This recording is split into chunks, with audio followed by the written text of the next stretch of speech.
Halo guys, welcome back to my YouTube channel. Di video aku kali ini aku bakal ngasih tips-tips sama kalian bagaimana cara mencegah penularan COVID-19 atau coronavirus berdasarkan pengalaman hidupku di Cina. Karena secara tidak langsung aku sudah menyaksikan bagaimana dampak COVID-19 bagi kehidupan Cina dan bagaimana pemerintahan dan masyarakat Cina menyikapi COVID-19 ini guys. So di video ini aku akan sharing sama kalian apa-apa saja yang bisa kalian lakukan untuk mencegah penularan COVID-19 ini guys. Anyway guys, untuk COVID-19 di Cina sendiri itu sangat menurun drastis, grafiknya juga sangat menurun drastis, korban-korban juga semakin sedikit, dan bahkan bisa dikatakan Cina semakin lebih baik lagi.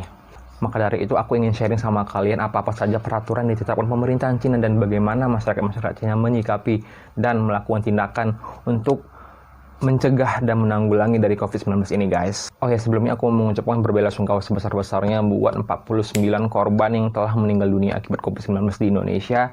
Dan katanya sejak sampai hari ini 23 Maret ada 579 kasus dan 30 orang katanya sembuh. Ya, aku doakan semoga kasus ini di Indonesia cepat berlalu dan semoga tips-tips yang aku bagikan ini dapat kalian jalankan agar kiranya bisa mencegah rantai penularan COVID-19 ini guys. Langsung saya tambah berlama-lama, aku akan mulai apa-apa saja tips untuk mencegah COVID-19. Ini dia. So, yang pertama adalah social distancing ataupun physical distancing guys.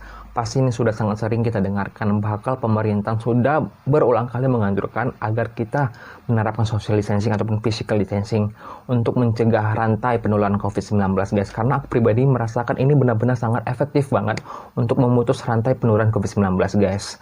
Bakal di China sendiri social distancing ataupun physical distancing itu benar-benar sangat dianjurkan dan diharuskan pemerintahan Cina agar masyarakat Cina melaksanakan social distancing demi mencegah rantai penularan COVID-19 guys. Karena kita tahu penularan COVID-19 ini dapat terjadi melalui human to human atau manusia ke manusia. Oleh sebab itu harus adanya batasan jarak antara satu orang dengan orang lain demi mencegah penularan COVID-19 ini guys. Karena katanya satu orang itu bisa menularkan 8 orang, dan bayangkan orang yang kalian keluarkan bisa menularkan 8 orang lagi, bakal dan seterusnya. So itu mengapa social distancing itu sangat perlu banget untuk kita laksanakan gitu guys. Bahkan di Cina sendiri, di setiap batasan antar kota ataupun antar daerah itu ada polisi yang 24 jam mengawas guys. Jadi kita tidak sembarangan untuk keluar masuk dari satu daerah ke daerah lain ataupun dari kota lain ke kota lain. Kalaupun benar-benar kita harus melakukan perjalanan antara satu daerah ke daerah lain ataupun dari satu kota ke kota lain, kita harus membawa surat keterangan sehat dari dokter dan memberikan alasan yang benar-benar urgent dan masuk akal agar kita diizinkan untuk melewati satu kota ke kota lain gitu guys. So itu mengapa betapa pentingnya physical distancing ataupun social distancing itu diterapkan untuk mencegah rantai penularan COVID-19 guys. Next, yang kedua adalah menggunakan masker guys ya. Kita tahu bahwa penularan COVID-19 ini bisa melalui indera pernapasan kita, maka dari itu perlu kita untuk menggunakan masker. Untuk masker sendiri, kalau kalian pengen yang lebih bagus, kalian bisa menggunakan merek yang 3M ataupun yang N95. Karena di masker N95 ataupun 3M ini memiliki filtrasi yang lebih ketat gitu guys. Jadi untuk partikel-partikel yang kecil seperti virus itu susah masuk guys. Oh ya guys, aku dengar berita sendiri di Indonesia katanya untuk menemukan masker saja di Indonesia udah sangat sulit guys, dan harganya juga melambung tinggi gitu.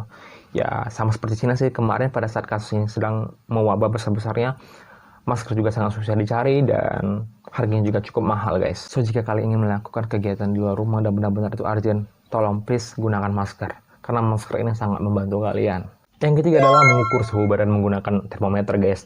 Jadi setiap orang kami diwajibkan untuk mengukur suhu badan sebanyak 2 kali dalam sehari, yaitu pagi dan sore hari. Dimana suhu badan yang dikatakan normal adalah di bawah dari 37,3. Jadi 37,3 ke bawah kami dinyatakan normal. Dan itu wajib kami laporkan kepada manajemen kami, lalu manajemen kami melaporkan kembali ke dinas kesehatan kota ini guys. Karena kita tahu guys, salah satu ciri dari terpapar virus COVID-19 adalah suhu tinggi.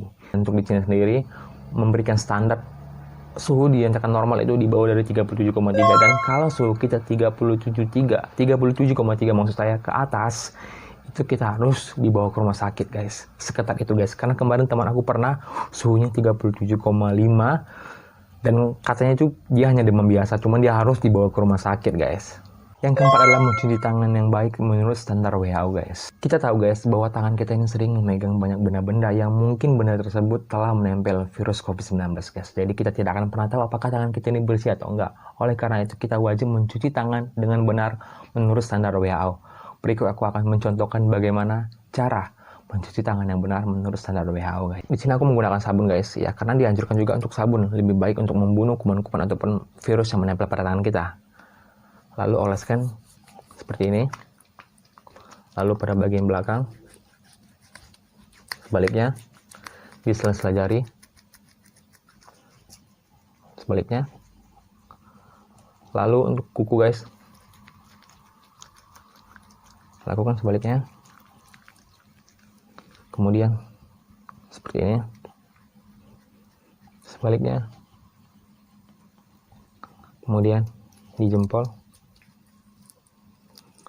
Kemudian untuk meratakan di pergelangan kalian. Nah ini guys, semua tangan telah terbaluri oleh sabun dan lalu kalian menyiramnya dengan air mengalir guys. Yang kelima adalah menyemprot zat disinfektan di setiap ruangan dan ataupun kamar guys. Jadi di sini tuh kami tinggal dalam asrama dan setiap harinya asrama disiram ataupun disemprot dengan zat disinfektan guys. Begitu juga dengan ruangan-ruangan yang ada di kantor dan di pabrik guys. Yang keenam adalah merebus cuka sampai habis guys. Maksudnya apa merebus cuka sampai habis? Jadi kalian beli cuka lalu kalian panaskan dalam api yang sedang menyala sampai cairan cuka ini habis dan menguap di udara. Nah, dipercaya uap dari cuka tersebut dapat membunuh virus-virus yang ada di sekitar kalian guys. Cara ini juga kerap dilakukan oleh masyarakat Cina untuk melakukan pencegahan terhadap COVID-19 ini guys. Karena dipercaya uap dari rebusan cuka ini dapat membunuh virus-virus yang ada di sekitar kita guys, ataupun di sekitar ruangannya. Yang ketujuh adalah jahe merah guys. Kita tahu bahwa jahe merah mengandung antioksidan sebagai inflamasi untuk memperkuat sistem imun kita guys. Karena kita tahu virus ini adalah menyerang imun kita. Jika kita memiliki imun yang tinggi, yang kuat, maka virus tersebut tidak akan berkembang di dalam tubuh kita. Itu mengapa kita perlu mengkonsumsi jahe merah guys. Oh ya guys, aku mau ngasih sama kalian, sampai detik ini vaksin daripada virus corona itu belum ditemukan guys. Jadi jika kalian mendengar berita yang mengatakan Cina telah menemukan vaksin dari COVID-19, telah menemukan obat dari COVID-19, itu semua adalah hoax guys. Karena sampai sekarang ini Cina sendiri masih melakukan penelitian dan belum ditemukan obat khusus ataupun vaksin khusus untuk menyembuhkan penyakit COVID-19 guys. Jadi sampai di sini dulu video aku kali ini guys. Semoga tips-tips yang aku bagikan ke kalian itu dapat bermanfaat bagi kalian. Dan sama-sama kita berusaha atau membantu pemerintah, membantu tenaga medis untuk mencegah rantai penularan COVID-19. Dan jangan lupa doakan juga agar kiranya bumi kita ini, khusus Indonesia, dapat bebas dari paparan COVID-19. Akhir kata, aku Albert Tutor mengucapkan terima kasih telah menonton video aku. Kalau kalian suka dengan video ini, jangan lupa tinggalkan like. Kalau kalian ada masukan, silahkan komen di bawah. Dan jangan lupa subscribe guys. Akhir kata, aku Albert Tutor mengucapkan thank you for watching. Sampai jumpa di video gue selanjutnya. Dah.